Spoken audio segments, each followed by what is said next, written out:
Buying a home in 1990 was way easier than buying a home today, and before the older generations start to push back, I have some data. Let's go ahead and take a look. According to Realtor.com, the median home in the US in 1990 was selling for about $97,000. It's not bad. The median household income was $31,000, and that means the price to income ratio for a house was about 3. Let's compare that with today. The median price a home sells for today is about $418,000, which is pretty crazy if you ask me.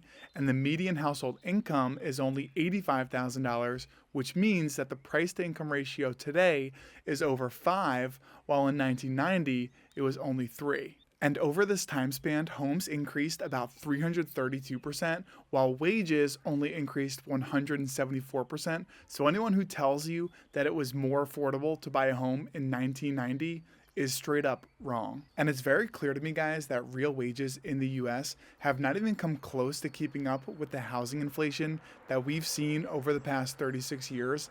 And also keep in mind that these numbers are just the medians nationally. In certain pockets of the country, like in California, in New York, some of these higher cost of living states, you can see the price to income ratio for what people are making versus what they're spending on a house go into the 6 or 7 or 8 range. I know you didn't just say 6, 7. You get the point. It can be more devastating in some of these other markets in the US. And this data actually shocked me, guys. In 1990, the average person buying a home was putting down about $8,000 for that purchase, and it took them about 3 years to save for that down payment. It's not bad when you think about it. And today, people are making about a $42,000 down payment on average in the US, and that's taking them about 10 years to save. Well, rewind back to 1990, that's over a 3 times increase in the amount of time it's taking Americans to save for that down payment, which is absolutely problematic. And also, according to Realtor.com, the average person was about 30 years old when they were purchasing their first home. That's awesome. People were 30, starting families, living that American dream. Do you know what that number is today?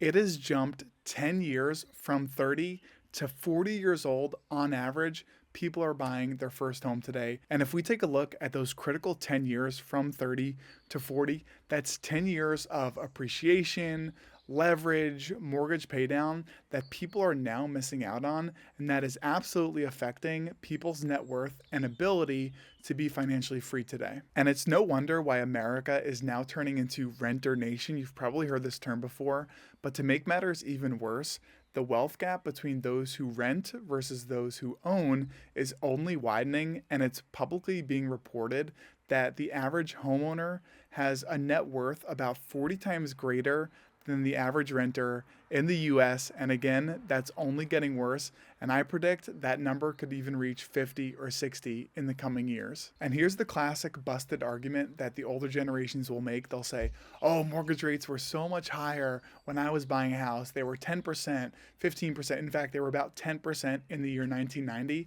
But I will tell you what, guys, 10% on $97,000 is really not that bad if you factor it into those monthly payments versus a 6% on a $418,000 house today. It's way more difficult to own a home and be able to afford that monthly payment today with today's wages than in 1990. And I'm going to be honest with you guys, these super high home prices and high interest rates are putting me in a little bit of a sticky situation because this summer I'm moving back to New York and my goal is to buy a duplex where I live in one side and rent out the other. It's known as a house hack if you're familiar.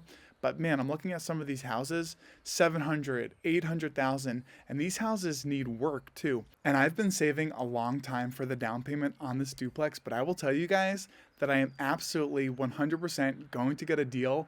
I refuse to pay full sticker price, especially because these sellers are being delusional, and I don't care if I give them an insulting offer. Their home being priced that high is insulting to me.